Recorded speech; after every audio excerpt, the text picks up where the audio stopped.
Order the regular meeting of the NLISD Board of Trustees. Today's Monday, June 14th. Time is 6 o'clock. First item, we will do invocation and pledge of allegiance. And invocation will be led by Clint Spencer. Let's pray. Father, we're grateful to be together tonight for the opportunity to be here for the health that we enjoy. We ask for your wisdom and direction in decisions that we make for the district and for these kids at the school. We ask that in the way that we act and behave in this community will honor you. It's in Jesus' name that I pray. Amen. Amen.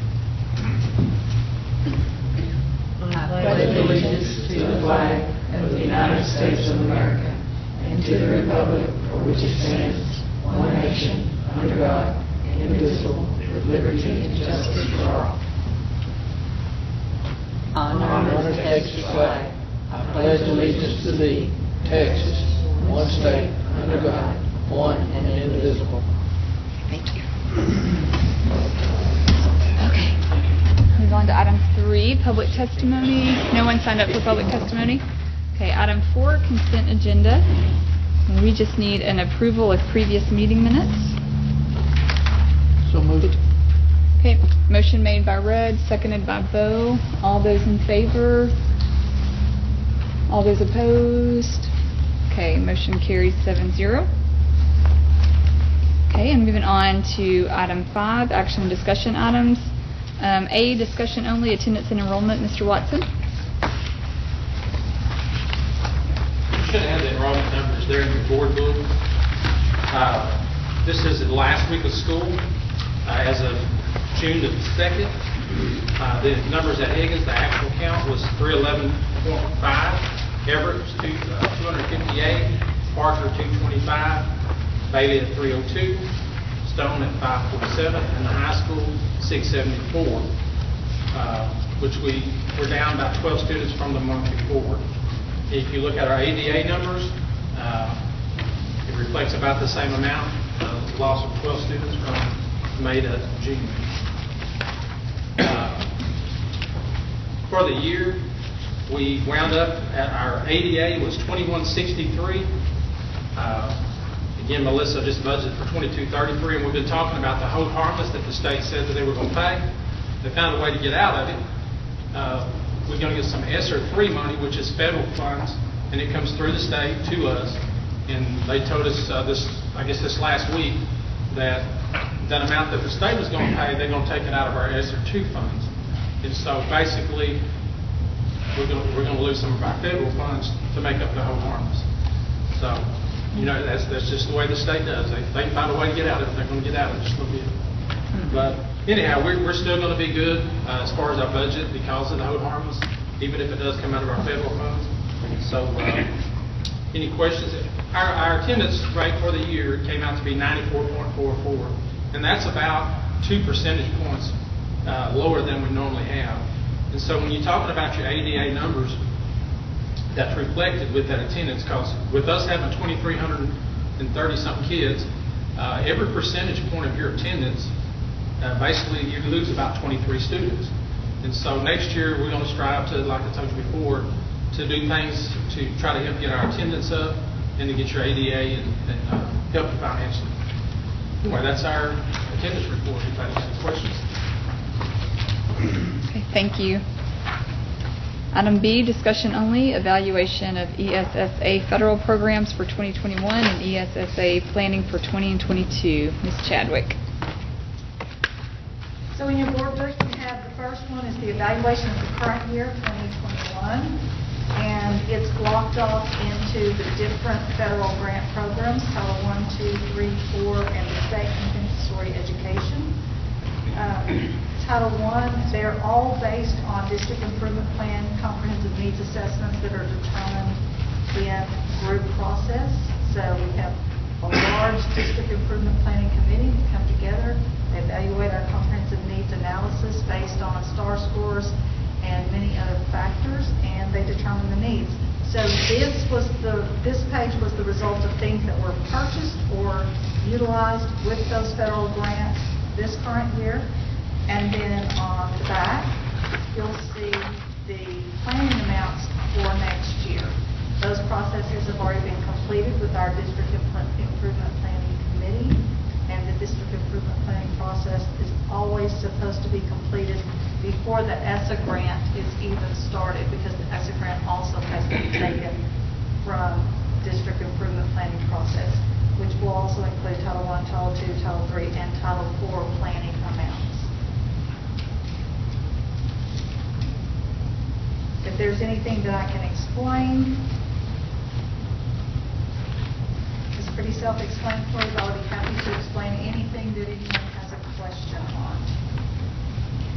One thing that we did learn through Title II processes this year, Title II is based on building capacity of the instructional staff, and we did some embedded professional development with more local, which they were from Region 8, repeated staff development, and from that process, we learned that it's a little bit better than a one-shot professional development, one time, one day, and then people tend to forget that one. But we did more embedded professional development that lasted longer with repeated support. So we did find that that does work better, that supports the teachers better. Any questions? Happy to answer anything. Can I just ask one question? Have we ever thought of having instructional coaches with the expertise in their certain subject matter, especially in maybe the secondary level, where they teach, but then they also have time as an instructional coach or a mentor, per se, in their department, their own department, whether it be math, science, English, whatever, because it seems like we could utilize our very best to help those that are in their department, every day, every instructional day, where they come to them, for help if they need it, especially if they're young new teachers. With our mentor program allotment grant that we applied for last year, and we ran this year, and we'll be running again next year that we applied for, we did receive the funding to do that and pay those mentors a nice $1,200 stipend a year. So, but will is part of their duty to spend time grooming Absolutely. the other teachers? They have criteria that they have to meet, and part of it is actually observing, and part of it is time spent outside of the instructional time. So they do get paid to do that, and it's about $12 a semester that they have to log time spent with that individual teacher. So any 0-year or 1-year teacher is put into that program, and we do use our best to do that. They have to apply, and then the principals have to recommend that is someone that they would want to use as a mentor. So we were fortunate enough to get that grant. I saw that where it was more mentor money. And that was a grant from TEA. We had to apply for it. It was a competitive grant, and we feel very lucky that we got to take that, not only turn around that funding to those teachers to increase their pay, but to support 0- and 1-year teachers. So I think that did up our support for our new teachers.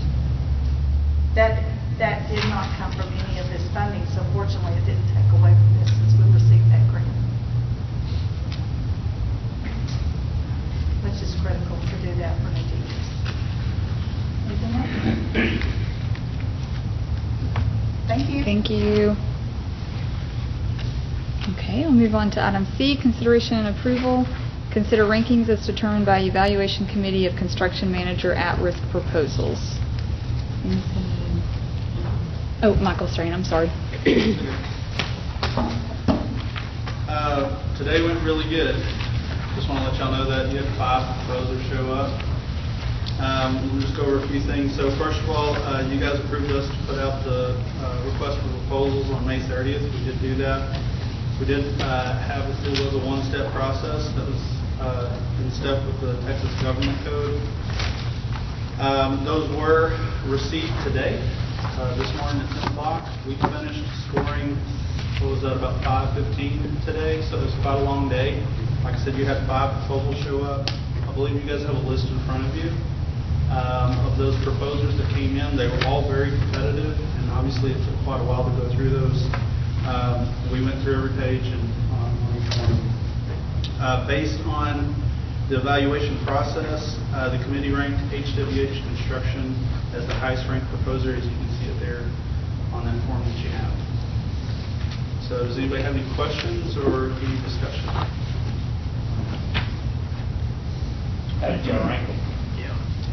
Okay, so we, if you remember the last board meeting, we came in and we had a set of criteria that we ranked each one of the proposals on, and you guys voted on those. And so there was a set of both quantitative and qualitative measures. So they did, as you see, I think, does that one also come to the read aloud on their fees and the... Yes, they have. Okay, so you have that printed as well. Okay, so we received those proposals today. We did the typical thing that we would always do. We read aloud each of the proposals. We unseal and open those in front of everyone. We read out their pre-construction phase services fees, their construction phase services fees, and then we just make sure that we receive their addenda and all the other things that are required for the RFP. And then once that has been done and all the proposers left, we put all of that information out of each one of the proposals into a big scoring sheet that we have. And then we went item by item outside of the dollars after we ranged based on those dollars that were provided in that. We went through each of the qualitative items, reviewing all the resumes of the project superintendents, and the project manager, and all of those other requirements that we have. Would you like for me to go in detail on each one of the items that we scored? Okay. Okay. Are all these local or just some of them local? So HWH is local. Right. I think you guys know that. The rest of them come out of the Metroplex. Okay. Most of them in the Frisco area or in the general vicinity of the Frisco area. And part of the positive piece of our afternoon is we all had experience at some level with every one of the contractors and employees. So we could all speak to specific pieces of it, which helped us kind of get our mind around kind of how to do that ranking. And as Michael said, it's a long kind of process because we had to go almost page by page through all of the responses to find those pieces that address like project experience or past experience or the experience level of the project manager. So we went to that level of detail with each one of these contractors.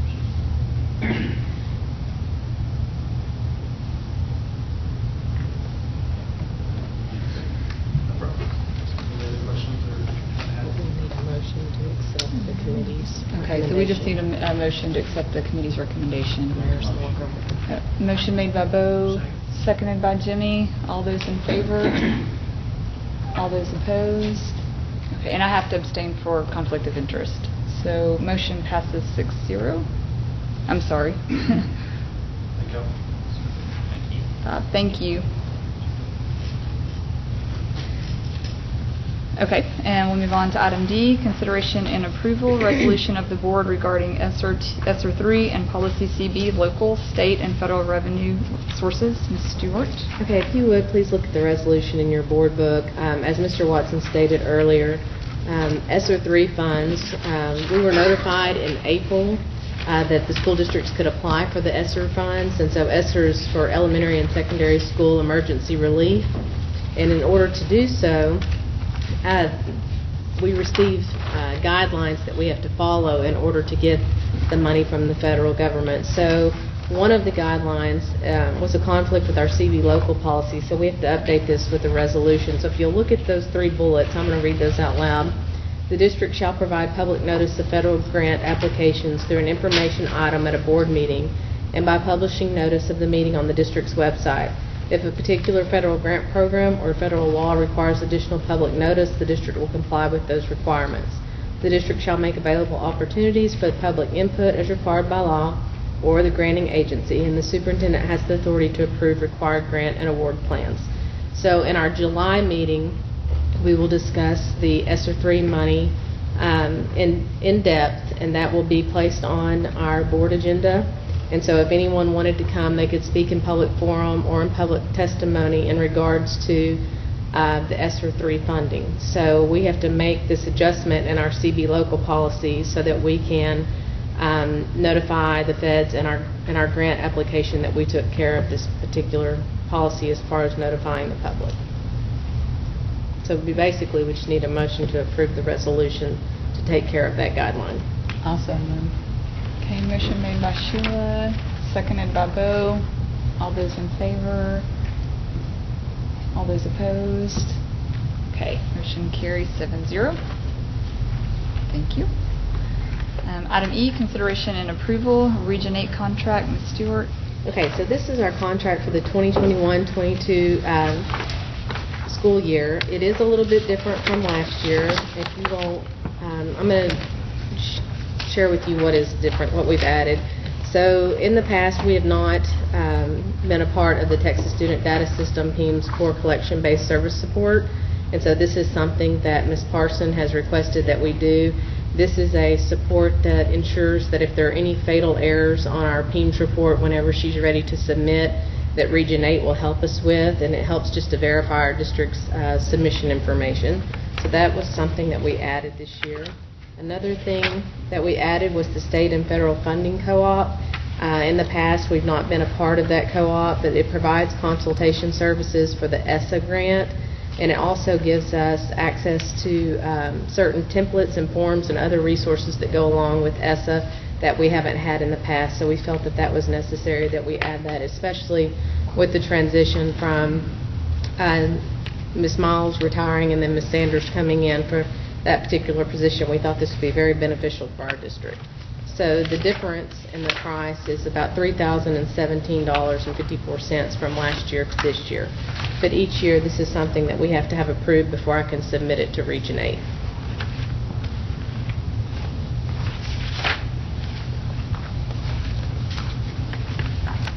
Okay. Any questions? You're saying the total difference between what you're proposing for this coming year and last year is $3,000? Yes. Okay.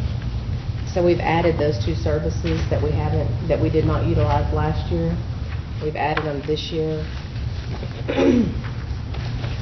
And so what I did was I took last year's data on this back page, and you can just see where the contract amount was from last year and for this year. But this is something that we do annually that we have to submit to them. The majority of our services, like for professional development, Texas, which is what we run our student data information from, all of that runs through Region 8.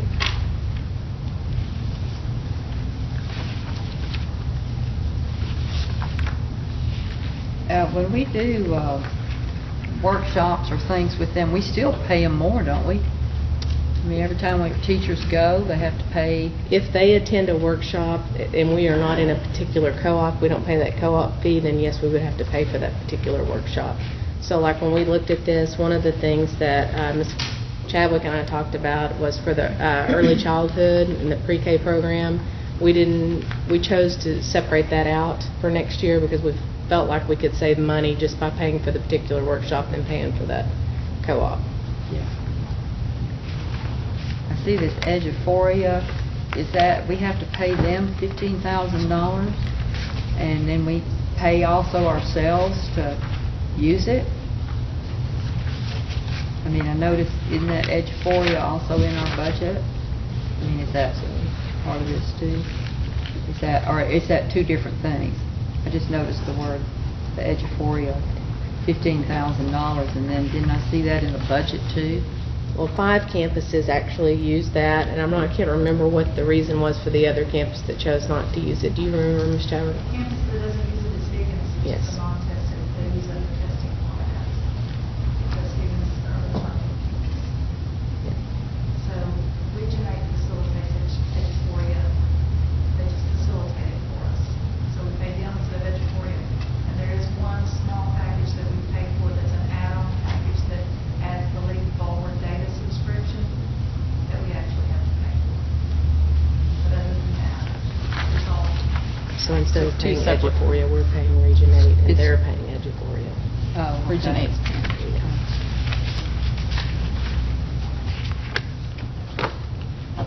That Region 8 really socks it to you, doesn't it? I mean, it's hard to imagine paying, what, $146,000. more Any other? services. I'm sorry. No, that's okay. Any other questions? Okay, so we will just need a motion to approve the Region. Okay, motion made by Red, seconded by Jimmy. All those in favor? All those opposed? Okay, motion carries 7-0. Okay, item 6, superintendent's report. Okay, so attached in your board book, you'll see the board meeting schedule, and this is for the 2021-2022 school year. Our calendar is out on our website, and so we have taken our calendar and we've gone through and placed each board meeting on the second Monday of the month. If it's not on the second Monday of the month, it would be because it would either be a conflict with a holiday or, well, that would be really the only reason, if it was in conflict with a holiday. So I wanted you to have these dates so you could go ahead and mark these in your calendar. And this is who's doing that. Yes, the school, the name that's written out beside the date is the school that would be in charge of the Pledge of Allegiance for that month. Okay. We'll still be hosting. That's what I was Yes, asking. no, it'll still be here. This is just the school that will be in charge of bringing a group of students to do the pledge. Okay. All right. Any questions on that? Anything? No? Okay. We will move on to item 7, executive session. The board will conduct a closed meeting in accordance with the Texas Open Meetings Act, Texas Government Code, Chapter 551, subchapters D and E. And we will go out at 6:21.